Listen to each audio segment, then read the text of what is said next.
This engine reminds me of the weeks we spent shooting backdraft, and of the new respect we gained for the real firefighters who put their lives on the line for all of us every day. Of course, we had it easy next to those guys.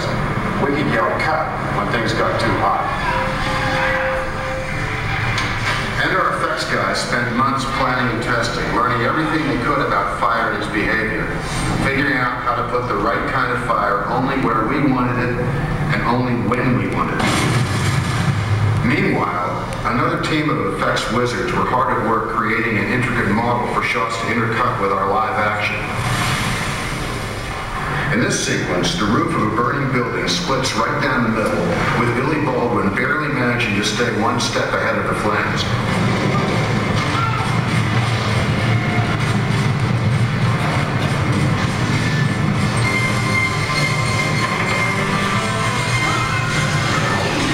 But we only used models in a couple of sequences. The rest of the time, everything was very real and very hot. Now this scene, the finale of the film, had it all.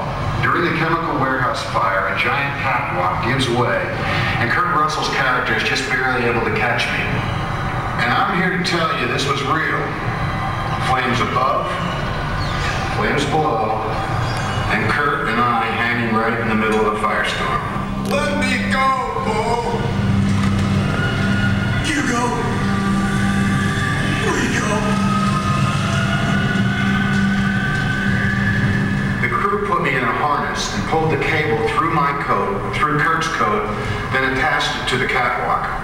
Now for the fun part. They painted this flammable liquid on me and set it on fire. That is me burning up there. Of course, I was wearing a flame retardant suit plus 3 pairs of Nomex long underwear. But during the third take, it got too hot and I had to yell cut. It turned out the flames had gone through to the last layer. For the end of the scene, the dummy is set on fire, and that's what you see fall. There were hundreds of other special effects created for the film. One simple one was called the Ash-O-Matic, a machine that threw burning ash over all of us. Man, I hated that thing. At the end of the production, the crew let me blow it up. You know, being here reminds me of the days we spent doing research for the film at a real Chicago fire station, going out on calls with real Chicago firefighters. In fact, for some of us, it was an experience we didn't want to see end.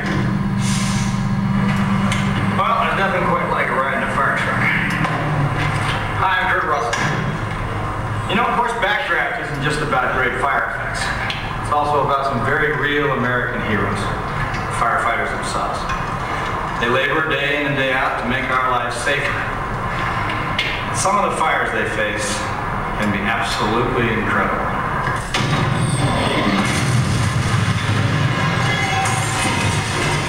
That's why we wanted the ones in backdraft to be just as breathtaking. We gave the flames their own personality. In fact, there was one that seemed to have a mind of its own. It could even be considered beautiful. But though it may seem harmless, don't let it seduce you. For without warning, it might suddenly turn on.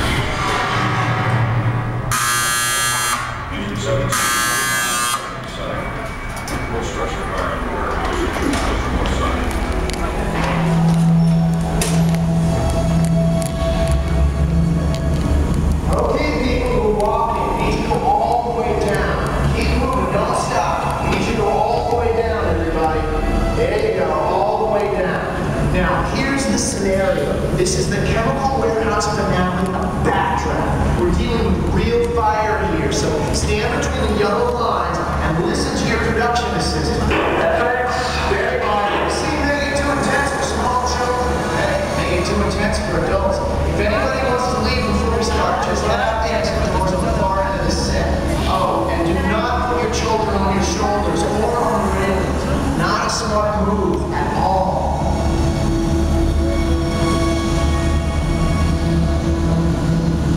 Okay, people who are walking, we need you to go all the way down. Keep moving, don't stop. We need you to go all the way down, everybody.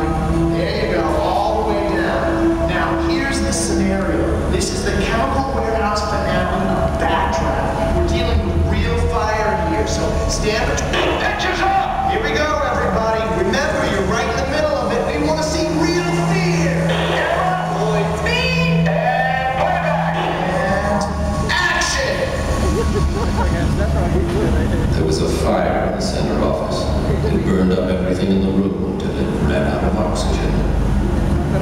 Oh, it may look like that.